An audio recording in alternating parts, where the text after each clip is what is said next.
Alright guys, we're back. I've had multiple failures here.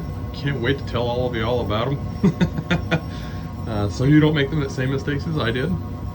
But I've got air bubbler running with a vinyl hose over to my first tube, my copper tube, coming up, exchanging air, blowing air back down with positive pressure. I've got a Teflon hose. It's hopefully not going to degrade in nitric.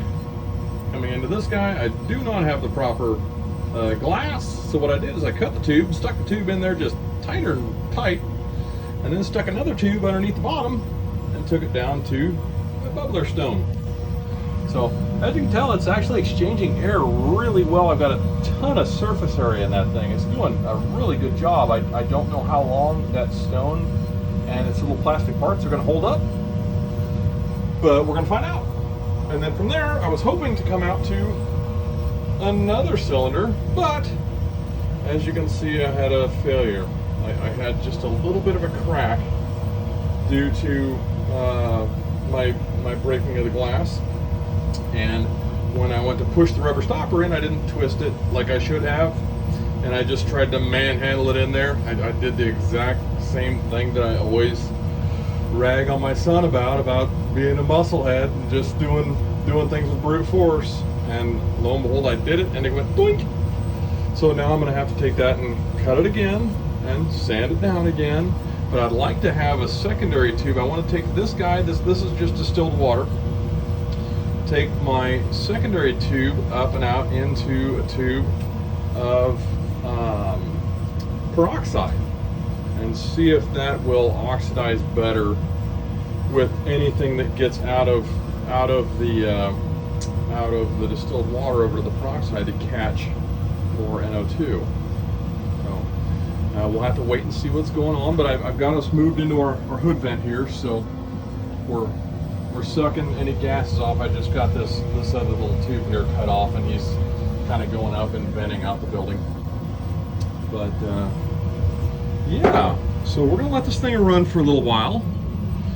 And I gotta tell you, I don't have a lot of testing equipment to test how well of nitric I've gotten, this and that, but I'm going to take it, and I want to take the first run and just see how much silver I can get to dissolve in it, and it should tell me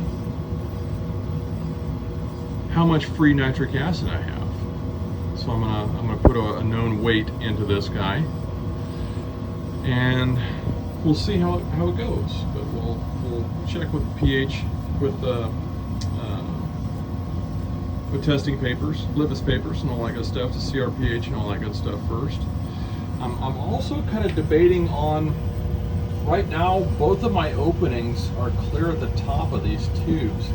I'm debating on either opening the intake or the output down on the bottom so that it comes in one and then exchanges all the air through this tube. I'm kind of curious to see what you guys think of that as well. So give me your ideas, and let's see what we can do to kind of refine this thing a little bit and see if maybe we can get our friends over in EU and in Canada a possible way of making stuff without having to go out and buy stuff like potassium nitrate and things like that they probably can't get either.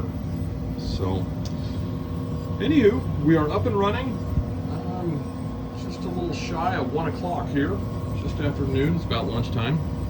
I want to get this thing running, and we'll see how it does. Also, another failure I had. I'm way too eager to report.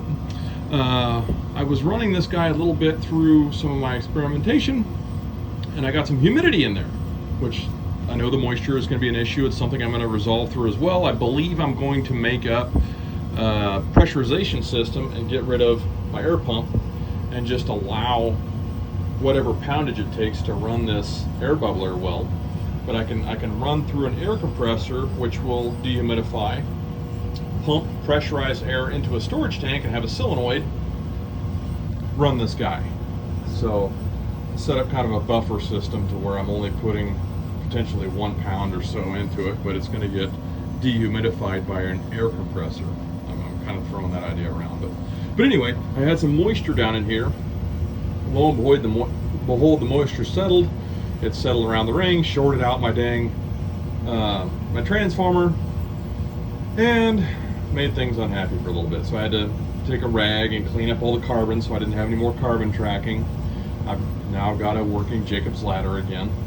So, and I did go ahead and throw a couple magnets up here there for a little bit while I was playing around. I actually got it to where it was just arcing on the tip. It got nice and hot enough to where it was arcing on the tip, and the amperage came way down. The amperage was down under, it was down at about 2.5, but it had a nice, great big arc at the top. So I may play with this a little bit and get to where, once it warms up, it'll get to where it holds all that, or I'll bring out some different magnets or something. So, to be continued, folks.